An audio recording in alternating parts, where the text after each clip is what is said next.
Hi guys, কেমন আছেন? আশা করি ভালোই আছেন। আমি ভালো আছি।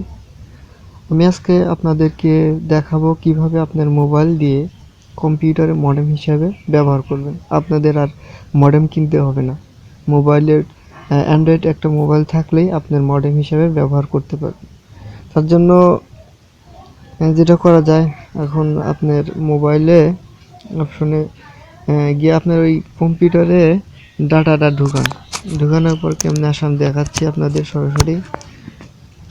এই যে এরকম আসলে পরে আপনি এটা কেটে দিবেন। জাস্ট কেটে দিয়ে আপনার সেটিং অপশনে যান।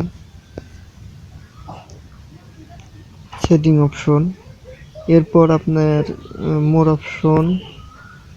মোর অপশনে গিয়ে যে ট্রেন্ডারিং অ্যান্ড পোর্টেবল হটস্পটস এখানে ক্লিক করবেন।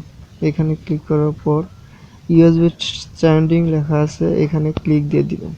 ক্লিক দেওয়ার পর এখানে ডাইরেক্টলি কেটে দিবেন। কেটে দেওয়ার পরে আপনার ডাটা কানেকশনটা অন করেন। অন হয়ে গেছে। অটোমেটিক কম্পিউটারের স্ক্রিনে দেখতে পাচ্ছেন।